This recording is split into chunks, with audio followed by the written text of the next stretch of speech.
Hello friends, welcome to my channel. Friends, కొత్తగా చూసిన వాళ్ళైతే సబ్స్క్రైబ్ చేయండి. సబ్స్క్రైబ్ చేయడం వల్ల నేను ఏ వీడియో పెట్టినా నోటిఫికేషన్ అయితే వస్తుంది. నేను వీడియో పెట్టిన ఫస్ట్ మీరే చూడగలరు. వీడియోలోకి వెళ్ళిపోదాం రండి.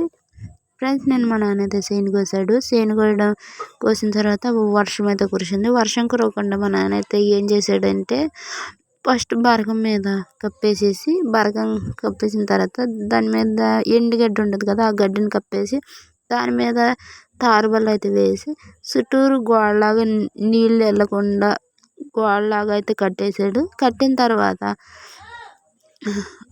ఒక గొడుగులాగా అయితే ఏర్పాటు చేశాడు. నీళ్ళు అందులోకి వెళ్ళకుండా ఆ ఒడ్లో తడవకుండా అవి చేసిన తర్వాత ఫైనల్గా ఇలా ఎండేసిందని చెప్పి ఆరబోయడానికి అయితే వెళ్ళాము. మా అమ్మ, నేను, మా నాన్న అయితే మొక్కజొన్న చేనుకి అయితే తడిపెడుతున్నాడు.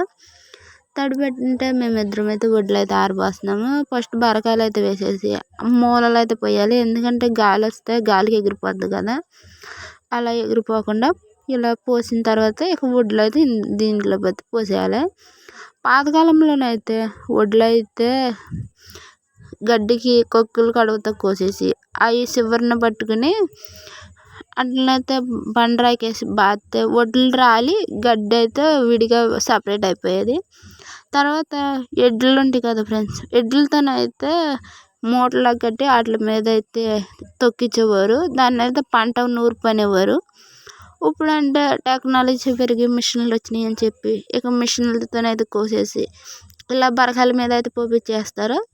ఇలా పోపిచ్చేసి ఇలా ఎండేసినప్పుడు ఎండబెట్టేసుకుని ఇక బత్తాలోకి అయితే ప్యాకింగ్ చేసుకోవాలి. మా అమ్మ అయితే ఇక్కడైతే పోస్తుంది, గుట్ట నీడ తీసేస్తుంది, ఎందుకంటే ఆరిపోయాలి కాబట్టి. మా అమ్మ స్లోగా అయితే పోసింది, ఎందుకంటే స్పీడ్గా పోయడం వల్ల కిందకి వెళ్ళిపోయినాయి అంటే మళ్ళీ అదొక పని వేరాలి, ఒక రాయి బెడ్ లేకుండా అలా వేరి ఎందుకని చెప్పి స్లోగా అయితే పోస్తుంది మా అమ్మ. వడ్లు పోసిన తర్వాత ఇక అయితే మేమైతే ఆరదిప్పేస్తున్నాము. ఇలా అయితే ఆరదిప్పేసి మేమైతే చేస్తాం. ఫ్రెండ్స్, మీరు వడ్లను ఆరబెట్టినప్పుడు ఎలా చేస్తారో కామెంట్ అయితే చేయండి. ఓకేనా? మేము మా అమ్మను కూర్చోబెట్టి నేనైతే వడ్లు అయితే ఆరబెడుతున్నాను. పలసగా అయితే ఆరబెట్టాలి.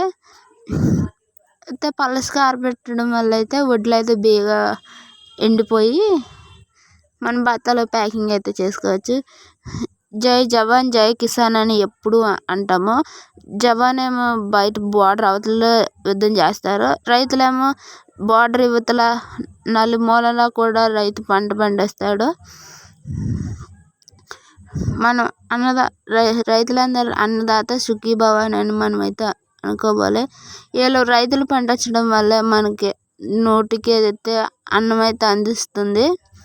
ఓకేనా ఫ్రెండ్స్? అయితే మా నాన్న పంట ఎలా పండిస్తాడంటే ఫస్ట్ అయితే తాటర్తో దుక్కు దున్ని మళ్ళీ దుక్కు దున్నిన తర్వాత దమ్ము చేసిన ఒక వడ్లను అయితే నానబెట్టి మొలకలు అయితే వస్తాయి. అవి నారు పోసిన తర్వాత దమ్ము చేసిన కూలీలు అయితే ఊడిపూడుతారు. ఊడిపూడ్చిన తర్వాత అగ్రికల్చర్ ఎరువులు అయితే వేస్తారు. ఆ ఎరువులను అయితే కొట్టి పంట అయితే పండిస్తారు. పంట పండించిన తర్వాత ఇలా కోత మిషన్లు వచ్చి కోతలు అయితే కోసేస్తాయి మిషన్లో. ఇలా కోసాక ఇలా బరకం అయితే వేస్తాం. ఫ్రెండ్స్, బరకం వేసేసి ఇక వడ్లను అయితే ఎండబేసేసుకుని ఇక ప్యాకింగ్ అయితే చేసేస్తాము. ఇంకా మా నాన్న అయితే లారీ తోలేవాడు ఫస్ట్లో. ఇప్పుడంటే చేస్తున్నాడు వ్యవసాయం, ఎందుకంటే మా నాన్నమ్మకి హెల్త్ బాగోక మెడిసిన్స్ అవి అందించడానికి మా నాన్న ఇంటికాడ ఉంటున్నాడు.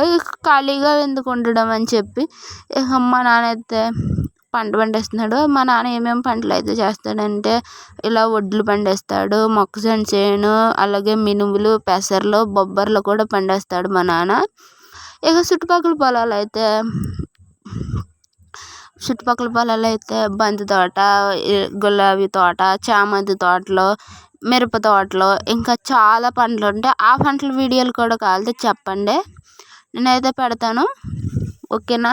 రైతే రాజు అని ఎప్పటికీ అంటాము, నిజమే రైతే రాజు అని. ఎందుకంటే మా తాతయ్య పండిస్తారు, మా మామయ్య వాళ్ళు పండిస్తారు, మా నాన్న కూడా పండిస్తున్నాడు రైతులు. మా నాన్న రైతు అని నేనైతే ఎంతో గర్వంగా అయితే చెప్పుకుంటాను. అయితే దేశానికి రైతు బిడ్డ అని నేనైతే ఎంతో గర్వంగా అయితే చెప్తాను. ఓకేనా. ఇంకా ఇప్పుడు ఈ వడ్లను అయితే ఇక ఎండబెట్టేసి బత్తాలు అయితే ప్యాకింగ్ చేసి ఒక ఇళ్ళ కాడ అయితే వరలు ఉంటాయి, ఆ వరల్లోనైతే నిల్వ పెట్టుకుంటారు. ఒక 3 సంవత్సరాలు 4 సంవత్సరాలు అలా అయితే మాగబెట్టుకుని ఇక వడ్లు ఆడించుకుంటారు. బియ్యం ఆడించుకొని సంక్రాంతికి అయితే ఆడేస్తారు. ఈ వడ్లు అయితే ఆడించి పాయసం అయితే వండుకొని దేవుళ్ళకి ప్రసాదాలు అయితే పెడతారు. ఎందుకంటే సంక్రాంతికే కదా పండగ, పంట చేతికి